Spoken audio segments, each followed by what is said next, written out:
Hi there, my name is Steve Gerhardt, and as always, this is the Unagi Observer. Thank you so much for stopping by and watching the video. This is a labor of love for me, so I'm glad that you are here. So, this week we're going to do something a little bit different because I happened to watch this movie called Patriotism by Yukio Mishima, and it was a thing.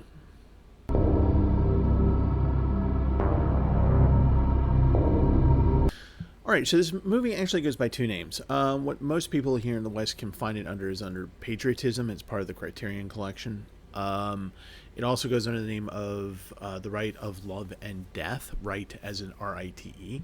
And it is created and filmed and has himself as a star, including one other co-star, Yukio Mishima. For those of you who know a more modern history of Japan, you know exactly who that guy is. In case you don't know, Yukio Mishima was born in 1925. He died in 1970, and we'll get to that in a moment because that's actually kind of important, at the age of 45. He was a very prolific writer in post-war Japan. He had a tough life growing up. His father was very much one of those manly kind of men guys and would do things like, well, I'm going to make my son very strong by holding him up, and as the train goes by, put him as close to the passing train as possible to make sure he learns not to have any fear. So, not a great childhood. Anyway, but he had a talent for writing and prose, and was very good at short stories, novels, and plays, actually. And in post-war Japan, he became a very well-known writer. His bibliography is huge. It's like 50 plays, 34 novels. I don't even know how many short story compilations. And his writing style was very, very poetic, a lot of prose. It's actually, even the translations are kind of pretty to look at. But he has an interesting subject matter concerning love, death, eroticism, things, and those things interconnecting. And so that's actually not the controversial part. So what had happened was during his short life was that as he went through, obviously born in 25, which means that he went through, of course, Japan's war period and World War II, and he came out on the other side of post-war Japan, and he started developing political ideas.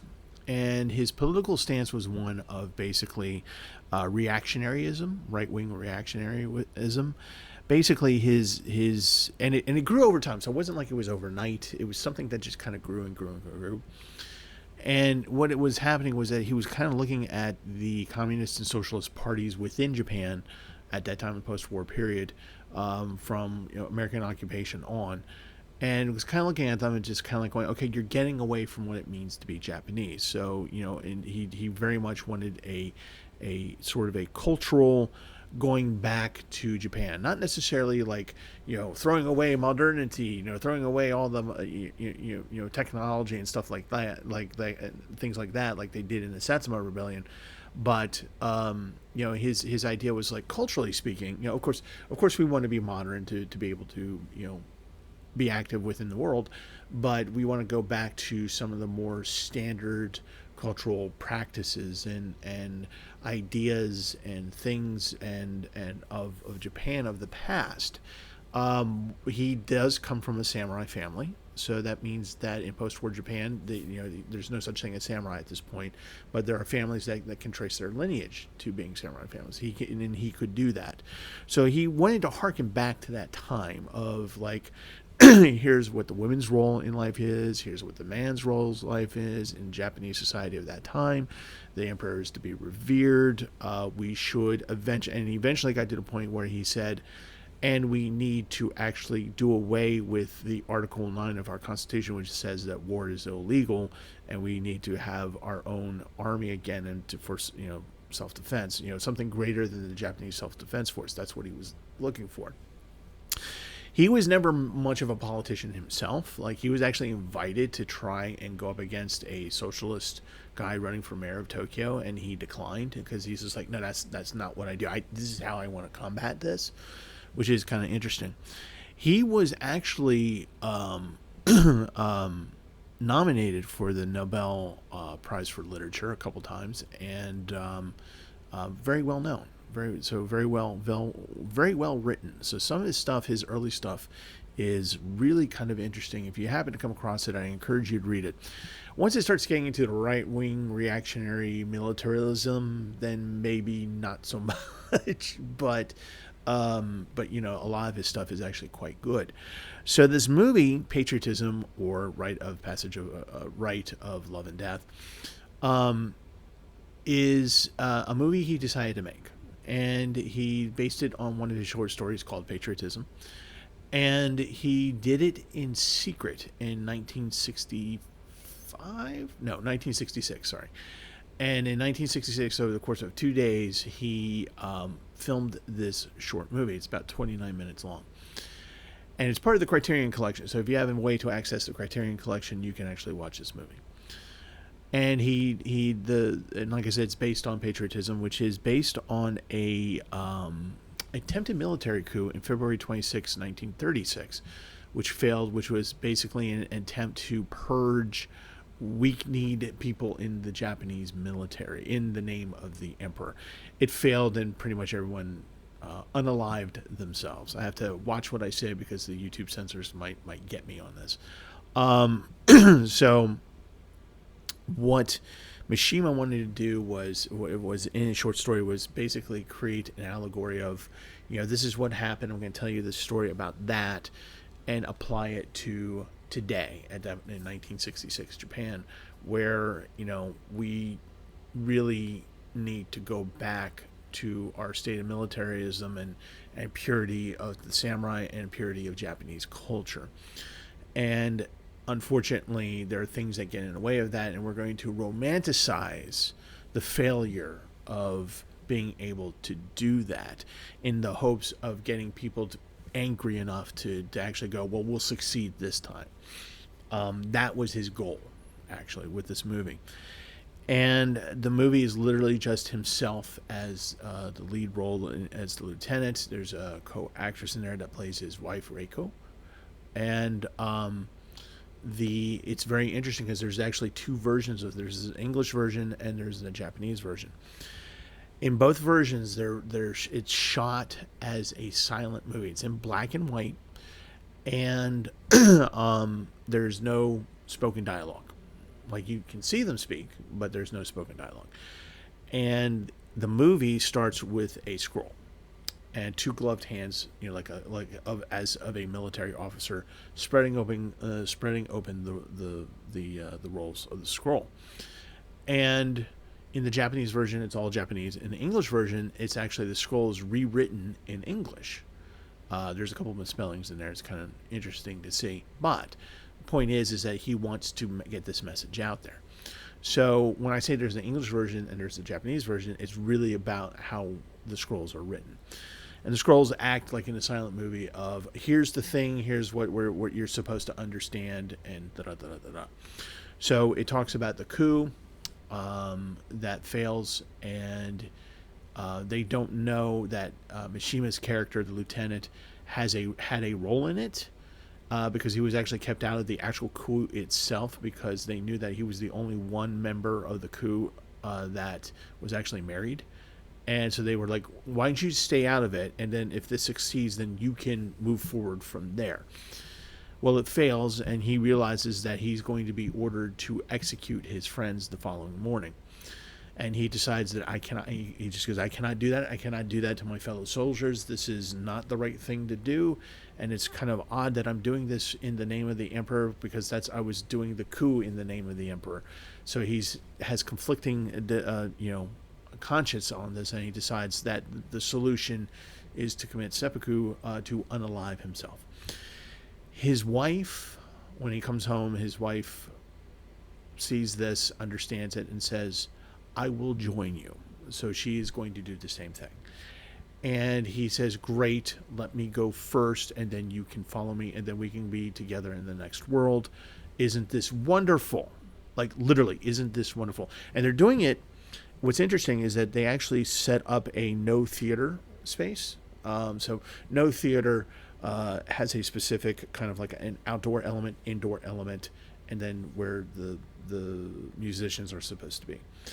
And so they set it up as a no theater, and there's this big kanji banner on the wall that says wholesome sincerity. Obviously, the message is that whatever you do, you should do this with the utmost sincerity. So he's going through this like, I say what I mean, and I mean what I say, and I'm going to unalive myself for the name, in the name of the emperor, because I cannot go against my comrades. I will not do this, and this is my form of rebellion. I sincerely hope that the people will rise up as a result of this and change things back to the way they should be. The rest of the movie is literally the act, the ritual act, seppuku. We get to watch it. A lot of blood spray in a black and white movie. And then when he's done, and it showed, it's not just like one of those simple things where it's just like and he falls over. We're talking minutes of him anguishing in pain and distress, of doing the thing, pulling the knife across, and his wife obediently watching him, possibly attacked as a second, but watching him and seeing him being successful in it. And then she goes through her process of preparing to unalive herself, and she joins the bloody mess of her that is the remains of her husband, and does the same thing. And a lot of blood splatter, but this time we don't spend a whole lot of time. It's still a long drawn out thing, but eventually that's what happens. So this movie is done 4 years before his death. His point in this movie is that he wants to get rid of what's limiting Japanese culture. He wants Japanese culture to come back. He wants the old ways to be the way of the future, and to successfully meld the old ways with modern technology. So he's, this is definitely what his goal is, and this is what he wants to have happen. The interesting thing about this movie is that this is actually how he dies in real life, kind of. So so what happens in 1970 is that Mishima, between 1966 and 1970, actually asked to train with the Japanese Self-Defense Force so that he can get an idea of what it means to be a soldier, how to train as a soldier, what to do as a soldier. He does that with the idea that he wants to create a 10,000 member militia, National Guard, under his control. I wonder what he's going to do with that. Unfortunately, he isn't able to, or fortunately, as the case may be, able to recruit that many people. He recruits a very small grouping of people, of like-minded people, who are also encouraged to go through the JSDF and train so that they can do the thing. And they create a secret society that English translation is called the Shield. The idea, again, is to take things back to the emperor, back to the way that things were, and to do away with Article 9 of the 1949 Constitution, Japanese Constitution, which outlaws war. So his goal was he and 4 other members of the militia went into a government building that was controlled by the military, took the commandant of that building hostage. He is televised walking onto the balcony where the JSDF soldiers are down below, and he starts speaking to them. And the JSDF just looks up at them, and looks up at him, and just basically, yeah, whatever, dude. Yeah, right? We don't care. Helicopters fly in to drown him out. Mishima throws out pamphlets for people to read. Nobody really reads them. He finally realizes that he has failed. He comes back inside, apologizes to the commandant, and says, "Hey, look, there's nothing personal, but I had to do this. I had to try to get the JSDF to rise up with me to change things and to make the world, Japan, a better place in the world." And apologizes to him. Goes to his four members and says, "Okay, it's time." Pulls out the blade and has his friend act as a second. The friend is unable, after 3 times of swinging the blade, not quite being able to do it. Gives the sword to someone else, and as Mishima is in the throes of agony, doing the thing, the seppuku, to unalive himself, the other person finally does the thing, and Mishima dies. So the interesting thing about this is that Mishima had spent the previous year meticulously planning his own ritual unaliving. And he set his affairs in orders, the whole 9 yards. So this was not a thing that was oh, I failed, I have to die, I have to go now. He planned to do this. He planned to do this even if he was successful. That should also be known. That if he was to be successful in this, to further cement their, if he were to be successful in getting the JSDF to follow him, to follow the propaganda of the patriotism of Patriotism, the movie he made, that he would seal the deal by unaliving himself. So this was the end result. So a lot of people kind of think, did he start thinking about doing this when he made this movie? Because he did make this movie in secret. He didn't want anybody to know about it until he released it. Very limited release. Went to a French film festival, and that was kind of it, until the Criterion Collection got a hold of it. So there you go. Interesting side note. How did I come across this movie? So I was at my favorite video store. Yes, I have a video store in Baltimore called Beyond Video. Links down below. And I happened to see this. I think they just had acquired this DVD. And I was just like, oh, I know who this is. I'd never seen this movie, so I grabbed it and went up to the counter. And the clerk, she goes, "Oh, I've been to his gravesite." And she told me the story about how initially they weren't going to let her go, her and her boyfriend at the time, go to the gravesite, but then they changed their mind for some reason. But she couldn't really take any pictures or anything like that. But they actually got to see the gravesite of Yukio Mishima. So just that little story right there. So yeah, it was a thing.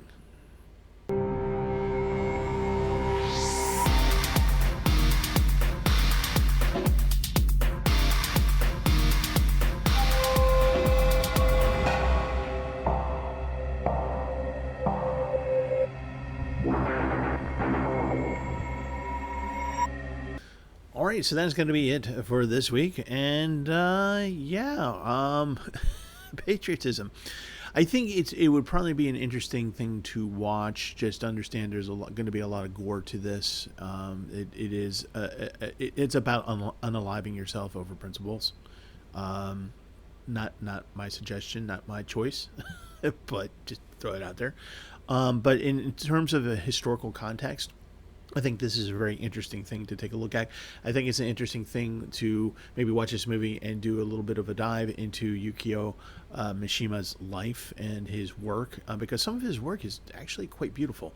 It's just later in life when he started turning into a right-wing lunatic, things kind of went sideways. But his initial work is interesting and worthy to look at and to be enjoyed in some cases.